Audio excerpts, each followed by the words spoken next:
They still call me the Penguin. Okay, we are back after the break, and we have our special guest, Mike Bresnahan, on hand. Mike will be receiving a beautiful fruit gift basket courtesy of our friends at Melissa's Produce. Melissa's is a proud sponsor of We'll See About That. Be sure to use my VIP code RONSAY when checking out at melissas.com. We have a guest today that has been a sportscaster for 22 years, worked for the LA Times. He's now the Lakers beat writer, has been doing that for 12 years. Mike, welcome to the program. How are things with the Lakers these days? Surprised here. It's always something to talk about, and more than in quite a while. We're pretty eager and even excited to see what they can do as part of the crew at Spectrum Sportsnet.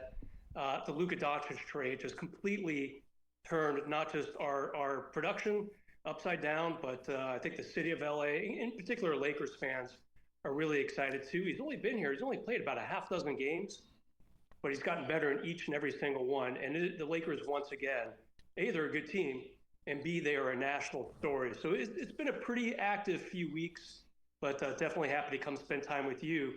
Because I know the Lakers are pretty good when you were playing baseball back in the Showtime era. Yeah, so the threads kind of run here. Yeah, well, I came in a little early. I was back in the 70s, so I was there with West and Goodrich and Wilt. Okay. And the rest, and Elgin, and Elgin was played basketball up in the Northwest at Seattle University. I'm from Tacoma, so I got firsthand look at him. He became a favorite player of mine, along with Oscar Robertson and Wilt, and so yeah, I was a Laker fan once he took the reins. But this Luka Doncic trade. Yeah. Took us all kind of by surprise. And apparently a lot of people weren't even aware that there was any transaction really moving forward, and especially Anthony Davis as well. Can you take us through that a little bit? Yeah, the whole thing was stunning. I mean, I was at a wedding, and I started getting texts at about 9:15, and thankfully the wedding was supposed to end at 10, and thankfully also my boss did not say, Mike, why don't you come in and do some reports on this, because the wedding started at about 3. So I was enjoying myself. I think it's safe to say. My first thought was, this trade cannot be real. I mean, the Lakers are getting Luka Doncic, a top 3 player in the entire NBA, maybe top 5 if you really want to be conservative. And it also was kind of a shock because Anthony Davis had become such a part of the Laker fabric. He'd been here a half dozen years. He's such a good player on both the offense and defense. It's like, whoa, so who's going to be their shot blocker? But then you realize they didn't really do that trade for this season. Whatever happens this year, gravy for them. They did it for the next decade or so, because LeBron James, 40 years old, still going strong. He seems really energized by the acquisition of Luka Doncic, and just having Luka, who can do so much with the ball. He reminds me a lot of Magic Johnson. I mean, I don't want to put that out there and say he's the next Magic or anything crazy like that, but I do sit next to James Worthy and Byron Scott on occasion on game nights, and both those guys are like, whoa, they call him Luka Magic, as do other people, because some of the passes he does on the court are just so reminiscent of what the Showtime Lakers were all about, and it's been fun to watch. Now, they still have the defensive question: who's going to get the rebounds, who's going to block the shots? Because Anthony Davis was always a top 5 defensive presence, especially around the rim. But for now, I mean, the Lakers, as they always seem to do, maybe not every year or even every other year, but every handful of years, they seem to acquire that big name superstar, and now they hooked an international superstar for a long, long time. He turns 26 this week. He's got a lot of basketball runway left ahead of him, no doubt. Well, the one thing about Luka for me is that he seems to have the game slow down to his pace. Yeah. He kind of controls how he's going to do things, and you're going to have to adjust to that. That seems to be a real plus, because I know as a veteran player, once the game starts to slow down for you, then you've pretty much got your focus, and you know exactly what you need to be doing on a consistent basis. The part that with Anthony Davis, I just felt that it looked from a distance like they just couldn't rely on him to stay healthy enough. And I don't know if that's a fact or not, but they also question Luka's conditioning as well. And I don't know if that's just stuff that goes around when it's time to be traded or not. What are your thoughts on that? That's a great point. And the truth is, Anthony Davis, look, he played 76 games last season. He only missed 6. That's a banner year for him. Mm-hmm. In the year they won the championship in 2020, and in the bubble championship in Orlando, he missed very little time that year as well. But in between, and historically in his career, he's got the label of being a fragile player. And, it's not really fair to him. But I will say that maybe the Mavericks got the full AD experience in the first game he played for them a couple weeks ago. What happened? He had a dominant first half, 23 points, a dozen rebounds or so. And then in the second half, he gets hurt, sustains an adductor strain, which is basically your groin. They have all these new names to all these injuries, Ron, as I'm sure you've become accustomed to. I mean, it's no longer meniscus, or I'm sorry, it's no longer cartilage. Now it's meniscus, and it's no longer a bruise. It's a contusion. So they have all these fancy names for these things, but he strained his adductor.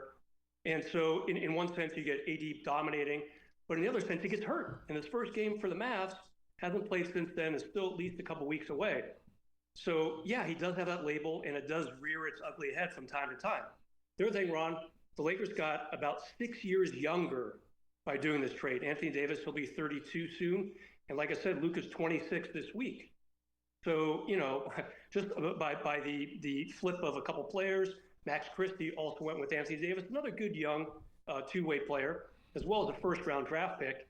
But by the completion of that trade, the Lakers got 6 years younger in the superstar department. I think you got to make that trade all day, every day. As far as Luka's conditioning, I will say that his first few games with the Lakers, he didn't look so good. I think the main reason for this is he hadn't played in 47 days. Oh, okay. I mean, Ron, you played for years and years, right? Yeah. If you missed 7 weeks almost with any type of injury, and for Luka, it was his calf. What does that mean? He can't be riding stationary bikes, can't be doing any treadmill work. Maybe he could be doing some light swimming, a lot different than if he had a broken wrist or an elbow injury. I mean, he really was sidelined for almost 2 months. So his first 3 games, he looked definitely gassed. But then this shocking game in Denver just a few days ago, they go into the place that's really been a haunted house for them for years, and they won by 23. And Luka looked great. So I don't know him well enough, or the people around him well enough or even the Dallas sources well enough to understand what the conditioning stuff might have been all about. He does miss games, there's no doubt about it. But he looks great right now, and he looks fully healthy. It's going to be really fascinating to see how the Lakers do with him in tow. Mike, from the Mavs perspective, I mean, their fans are quite angry. And yeah. I can understand, like you talked about Luka's, nagging injuries with the calf. Was this more about the Mavs looking at Luka and saying that he is subject to conditioning issues or injury issues, or is this about the Mavs not wanting to pay that Supermax contract extension? Yeah, I'm going to go with the money on this one. Okay. Yeah, he is due a lot of money in a year. And, the Mavs, they have a new owner. I don't know them real well. I know Mark Cuban pretty well. Not well enough to call him and say, what was that trade all about? But pretty well. And he was a guy who would put everything on the line. Like, he was not afraid to pay luxury taxes. He would go after the superstars. I guess it's yet to be seen what this new ownership, how they feel about it. And, the Dallas fans are not happy. I think that's pretty evident. I think what cracked me up is the day the Luka trade was announced, maybe the day after, they had a mock funeral in front of the arena where the Mavericks play. Somehow a few guys got a coffin. I don't know, it was one who worked for like a mortuary or a funeral home, and they rolled it out there. They had like a mock funeral. One guy was sobbing uncontrollably. Pretty sure he was kidding, but it's like, guys, you're getting 2 pretty good players and a first-round pick. But Anthony Davis and Max Christie, they're going to really help Dallas. I think the mock funeral is a little far to go. Maybe comically, we were laughing at it a little bit, but you got to see. I always say you can't tell anything about trades for at least 2 years. Better to wait 4 or 5 years to see who really wins it. All right, we're going to take a quick break. We're going to be back with more Laker basketball with Mike Bresnahan right after this message.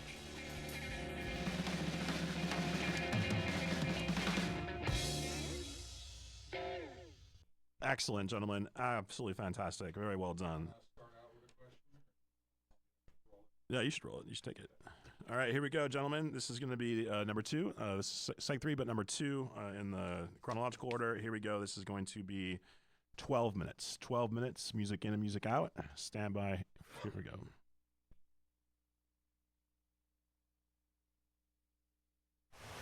Hello, Ron Save. Okay, we have returned. We'll see about that with Mike Bresnahan. And Mike, I got to ask you a question here. I think that right now, as far as the NBA is concerned, I think there's 3 teams that have kind of separated themselves from everybody else, and that would be Cleveland, Boston, and OKC. The Lakers are, another 8-10 games back in that regard. They're kind of in the middle of the pack. They're like, 8, 9, 10 overall. Do you see anybody else challenging those 3? Do the Lakers have a chance to go for the title this year? That's a really good question. And yeah, you've nailed it. You and Vegas both feel the same way. I was looking at the odds just yesterday, and Cleveland and basically Vegas has said, okay, Boston and OKC are playing in the championship. They're both about 2-1 odds to win. I think Cleveland's a little back at about 6-1, and then the Lakers and Denver. And I think the Knicks are around there too at about 14-1. Yeah. So to me, I think the Lakers are currently they're championship contenders, which I had a very weird experience at the new Clipper Arena about a month ago. And the Lakers were playing there. Very nice arena, by the way. Steve Ballmer did a great job with it. But in the locker room afterwards, the Lakers lost by 15 to 20 points. And I went to interview Anthony Davis. He seemed pretty downcast. And then I talked to LeBron James. He said, as constituted, we are not championship contenders. And that quote kind of rang all sorts of alarm bells among Laker fans, Laker followers, as in the media. And it was a very big thing for him to say. So since then, I feel like they're in better shape because of Luka Doncic. He just does so much for you offensively. Now, the one problem for the Lakers, who's their big man? Okay, you lose Anthony Davis, that's a problem. You're already pretty short in the front court. Okay, no big deal. A few days later, they agree to a trade with Charlotte for a legit big man, Mark Williams. He gets hurt, or I shouldn't say he gets hurt. He fails his physical because he's been hurt throughout this season. He's had a back issue, a foot issue. He's had a lot of things going on really over the last year or two. And the Lakers said, nope, we don't want him. So the trade deadline had already ended by the time that trade was rescinded. And so now the Lakers have Jackson Hayes at center, been around the league 5 years, but he's really unproven as a guy who needs to play 25, maybe 30 minutes a game. I will say they're off to a good start, beating Nikola Jokic and the Nuggets the other night. Jackson Hayes didn't really guard him that much. It was kind of a defense by committee. But I think the Lakers really need that one more piece, that one more big man to really be a championship contender. Otherwise, they're going to have to outscore people 130 to 129 every single night. And so far, they're doing it. They're fun to watch right now. So give me your take on J.J. Redick's job at this point. Yeah, I'm really impressed by him.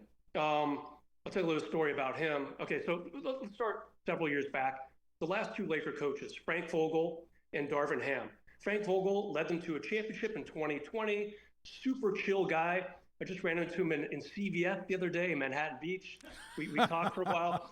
Ronnie, the type of guy you want to have a beer with. Right. Very low key. There was some accountability there for sure, but he had his own coaching style. And then Darvin Ham, also very low key, definitely would be considered a player's coach, but also not a real time oriented guy, more in just get it done. And then the Lakers hired J.J. Redick. And right away, I realized this guy is all about punctuality and accountability. And this is not a slight at all on Darvin or Frank Vogel.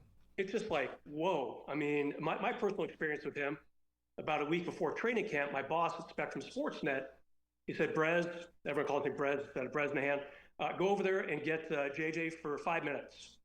Be there at 11. Great. A little one-on-one with JJ Redick, just kind of throw the microphone back and forth and see what he has to say. And I just went through, I planned on going through player by player as much as I could get in 5 minutes. So I got there at 11. He wasn't ready till 11:27. Why do I remember this? Because he came out, I made some stupid joke like, JJ, nice to meet you. This would just be like 45 minutes, maybe an hour. He said, nope, we're going to be done at 11:32. Oh. So he's that punctual. He knew 5 minutes is 5 minutes, and we definitely stuck to that 5 minutes. So he is very on point. He calls himself a sicko. He calls his staff a bunch of sickos and banshees. I picture the guy getting 2 hours of sleep every night. He really does eat basketball and breathe basketball. And I think that the results have been pretty good so far. They are, 14 games over 500, much higher than I would have thought. And really any of the basketball pundits who figured the Lakers would be right around 8th place in the West. Right now they're in 4th, and they have a good chance to move up to 2nd by the time the season ends. And JJ, one last thing about him, 1/3 of the roster is gone from what he started with just a few months ago because of trades. And still he's acquired Luka Doncic on the fly. He's lost a lot of defense on the fly. And the job he's doing, to me, is really impressive. I don't know if he's coach of the year, probably going to go to Kenny Atkinson in Cleveland.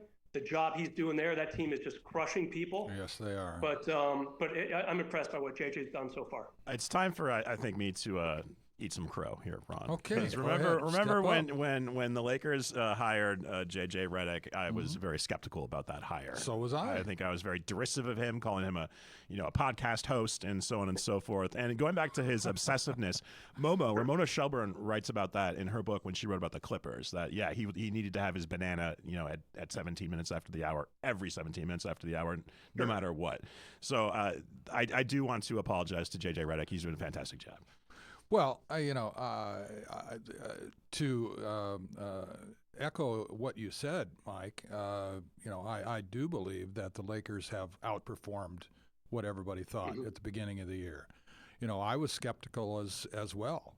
I wasn't sure how well Redick would be able to fit in, considering this is LeBron's team, and they drafted LeBron's son in the 2nd round. Sure. I mean, that doesn't give me a lot of confidence that we're doing what's in the best interests of the Lakers as it sat. And as it turns out, most of those 2nd round picks usually go to the D League and perform, and then, they're call-up players at some point in time. But yeah, I wasn't real thrilled, but I am surprised that this has gone as well as it has. But in the end, I think you're right. Again, I think Cleveland and OKC, they're aggressive. They get after it defensively. You have to play defense down the stretch. You got to make your free throws. You got to do all the little things, and they're after it. They seem to be a lot hungrier than everybody else. And they have defense too, which the Lakers can only offer. They have good perimeter defenders. They made a nice trade about a month and a half ago for Dorian Finney-Smith. He's not going to win any headline awards for scoring 30 points a game, but a very good perimeter defender. And Jared Vanderbilt is healthy now. He has been for a few weeks. So they have the guys perimeter-wise. I do worry about the rim protection a little bit because Oklahoma City, and Cleveland have really good bigs who can block shots and take a lot of rebounds too. Yeah. Where do you see the Boston Celtics at this point in time? They confused me a little bit. I thought they were going to be runaway wire-to-wire guys for a 2nd consecutive championship. And they probably have the 6th man of the year. So I feel like they've somehow improved internally, and yet I feel like they've slowed down a little bit. They're several games behind Cleveland.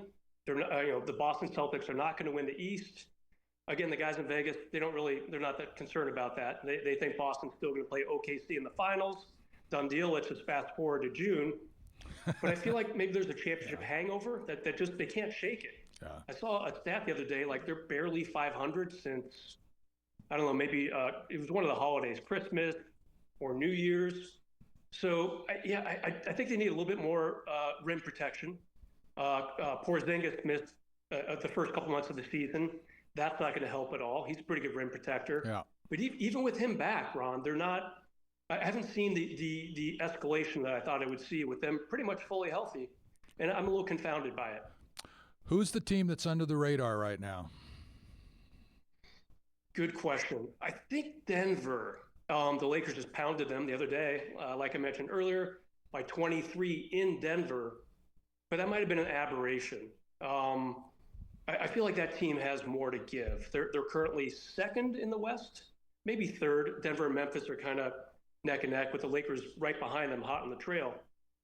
But I just feel like that team with Jamal Murray and Jokic and Aaron Gordon and Michael Porter Jr., four guys who have won a championship before, I just feel like they have something to give once the games really start counting. The problem for them is their bench. You know, Russell Westbrook has been pretty good for them. Not so good with the Lakers during his almost 2 years here. But beyond him, there's a lot of youth on that bench. They don't have an established scorer, and I think that might hurt them in the playoffs. But I think people are forgetting about them a little bit. Braz, what's wrong with the Phoenix Suns? You got Kevin Durant, you got Booker, you got a great roster, you got one of the best training staffs of all the league, and they are not a playoff team. I thought for sure when they got Kevin Durant, I remember walking around the newsroom at work, and I'm like, oh my God, they're going to win it all. Durant, Beal, Devin Booker, Chris Paul was on the team too, right, at that time, if I'm not mistaken. At any rate, a lot of star power, and it just hasn't happened. They're another team. They really need a big man who can block shots and take up some paint, because Nurkic has not been that guy. He's been injury prone. He's starting to get a little ineffective as he gets older. It's funny. One of our directors at work, our main director, he's a huge Suns fan. And every time we bring them up on the show, he's in our ear. He's like, nope, they're not going to turn it around. It's not going to happen. They're done. And he might be right. Like, they are barely hanging on in the now expanded playoffs, right? 10 teams make it to the postseason, with 4 of those teams battling for the last 2 spots. I really like that play-in tournament concept. But there's a chance Phoenix even misses out on finishing top 10, which to me would just be shocking with all that talent there. You know, I don't think it's coaching. They fired Frank Vogel halfway through last year. That's why I see him at CVS now in Los Angeles. And it just hasn't been any better this year, that's for sure. Okay, we're about ready to take another quick break, and we're going to be coming back with Mike Bresnahan, more like our basketball, more NBA basketball right after this.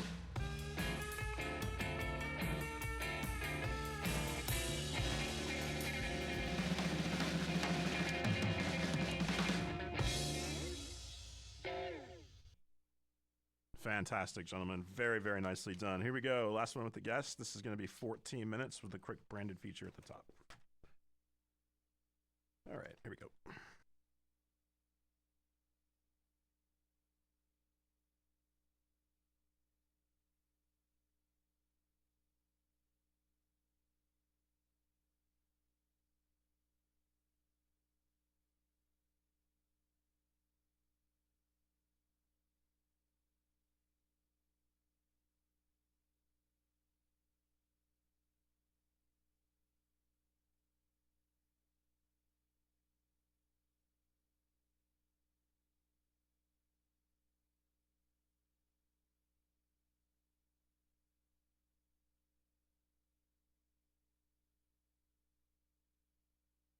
Okay.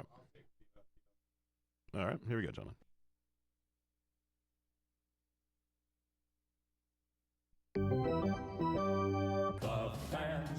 And we are back. We'll see about that with the MVP, the champion, Ron Say. And this week in Dodger history, presented by BFF Financial, 2003. The new Veterans Hall of Fame Selection Committee, consisting mostly of Hall of Famers, selects none of the 41 players, executives, or umpires under consideration that year. Former Dodger great Gil Hodges is 11 votes shy of 75% needed for induction, receiving 50 votes of 81 cast. And that would be later overturned because he got to the Veterans Committee and he was appropriately named to the Hall of Fame. So congratulations for finally getting Gil Hodges in. And that has just been over the last 5 years or so, I think. Okay, back to Mike. Got a question. There's been a lot of complaints, maybe ours, about the All-Star game.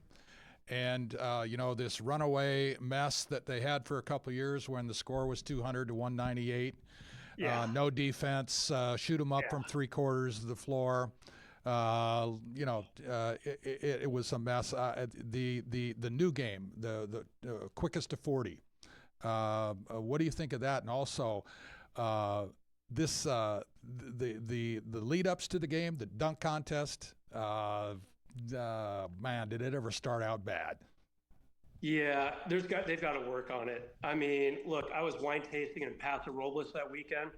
I didn't watch much of any of it, and to be frank, I don't feel like I missed anything. Just kind of reading the reports. The players who took part in the All-Star game said there were too many stoppages in play, too many commercials. I like the commissioner realizing there's an issue and trying to come up with a new format. The problem is, I'm not sure it worked. Like the ratings were whatever. The dunk contest has been relatively irrelevant for years. I mean, going back to when Kobe was in this thing and MJ, I don't want to sound like I'm like a purist of the game or anything, but the dunk contest, for whatever reason, they can't get the big names out there. The 3-point contest is the only thing where they seem to get the good shooters. Why? Because a lot of them are playing in the game the next day, and it's no sweat to go around the world and shoot a few shots. And all right, you go to the next round, you do it again for another minute or two. Big deal.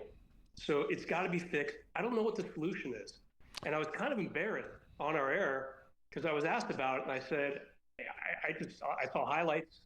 That's about all I can offer up, and I guess that's an indictment on how little it resonates with me. I've been around the NBA for 21 years now. Now, the Lakers in particular. I've covered many all-star events, and it just seems like they really need to find a way to inject some life into it. Commissioner Adam Silver, I'll give him credit. He often finds a way to do this. You had the problem about 5-6 years ago. Teams were tanking at the end of the regular season. We're gonna start losing games to better our draft position, of course, right? Yeah. How do you avoid that? Well, he created this play-in tournament that we alluded to earlier. So now it's not just 8 teams go and 7 teams are out. Now he's going to extend it to 10 teams, make the postseason, and then the bottom 4 fight for the 7th and 8th spot in each conference. It's a fun 4-day tournament, and I think it really works. And it's reduced the tanking simply because more teams are in the postseason, even if you only last less than a week. So something has to be done, and I don't know what the answer is. Well, I don't have an answer either, and I was really like I said, the whole promo for the All-Star game, when you highlight the dunk contest with Vince Carter, and then it goes in the tank, and you got a guy that's now a three-peat, that's not even a name in the NBA, that's won the dunk contest. It looks a little, I don't know. I don't even know how to explain it. It looks a little short. Yeah. I don't know what to do with it, but I mean, I think the only thing they can really do is maybe move it till the off season so they can get the whole thing about rest and load management out of the way. Also, a lot of as you know, Mike, following JJ Redick, a lot of these NBA players are like big watch guys. So maybe give them the winners of the All-Star game get custom Patek Philippe's or something like that. I don't know how you fix it. Well, I'll tell you what. Money talks, even in the NBA, where the average salary for a player is $13 million. I would love to be average just for 1 year and get paid $13 million, right? Maybe we've got this new in-season tournament. The Lakers won it 2 years ago, and each player got $500,000. And I feel like the players were incentivized. So do we need to make the All-Star game financially incentivized? Maybe these guys go a little harder. And look, anyone who's in the All-Star game, they can do whatever they want, because they're one of the top 25, 30 guys in the league, period. But maybe a little financial incentive. Ron, I would ask you this. As a baseball guy, I know several years ago, MLB said, okay, whoever wins the All-Star game, they get that conference, whichever team emerges, gets to be the home team in the World Series. Hated it.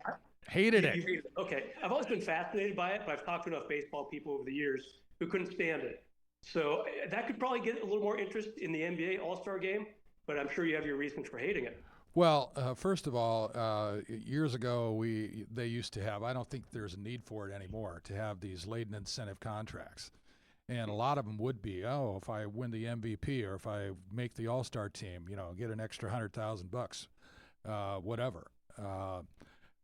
It may have helped back then. I don't think with the amount of money that these players are making today, and especially when you have, like you said, you opened the door with, I did not know, the average salary is $13 million.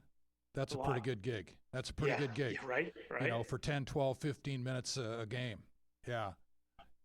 It's and I believe it's more than any other sport. Probably Yeah. because you have so few guys. You have 15 guys on your team. Yeah, you you'd know? be a low-paid Dodger at this point in time on their roster. Right. That's crazy what they're doing financially. Oh my God! Fun to watch that too. That's what's interesting, however, is that with all this money that's been going on in baseball, and now they've got deferred payments now that are part of the packages. Right. ESPN just dropped a bomb the other day. They're going to opt out after 2025. I did see that. And so you're talking about $550 million a year for broadcasting or something like that? Yeah. They're gone after this. They're opting out. That was the part of the bargain. I don't know where that's going to be made up, but it certainly opens one's eyes when all of a sudden you've got this character saying, we're not going to participate after 2025. You're on your own. It's a pretty big name. Oh yeah. Well, there's a lot of money involved, and I had heard through the grapevine that the projections were that baseball revenue was going to drop 20 to 25% over the next 5 years. Maybe that had something to do with ESPN just dropping out of the picture. I don't know where that leaves it, but it's certainly not a healthy financial picture for baseball. I don't know what kind of an arrangement that the NBA has, but if it goes in pecking order, I believe the NBA is third behind baseball and football, the NFL, for revenue. That could significantly change for baseball if that's going to drop. So it's a little unpredictable at the moment. But there's a ton of money to be made. And what is your take on these max contracts? I mean, these things are absolutely mind-boggling to figure out. Yeah, like the Supermax in particular for guys like Luka, who have been first team All-NBA or second team, I believe you're also allowed to be. If you're basically one of the top 10 players in the league for, I believe it's 2 years in a row, don't quote me on that. Yeah. Then you're eligible for a massive pay raise when your next contract comes up. And yeah, it's a big deal for the league. As you can tell, I personally think that's one of the reasons why Dallas dealt Luka. Their TV rights aren't the same as, say, the Lakers or the New York Knicks. Big city market, no doubt about it. And I would not be surprised if that came out as well. Let's put it this way: I don't think it's just conditioning, right?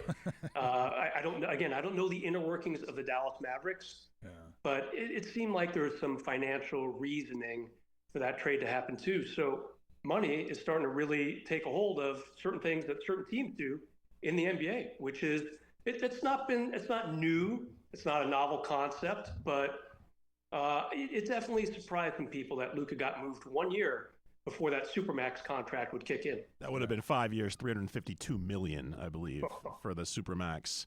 That's like what Ron got in his last contract. I think so too. Yeah, adjusted for inflation for sure. Brez, what do you think about speaking of baseball? Do you think that if the NBA, and I know a lot of players' agents want this, to really go to an unrestricted salary system where there is no first taper and there is no luxury tax, none of that is what baseball has, do you think that would ruin the competitive balance of the league? Yeah, I kind of like how it's kind of like the NFL.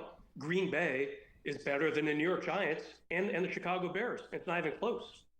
I went to school in Wisconsin. I'm a Badger. I went to a game in Green Bay, and I'm like, how many people live in this town? 12?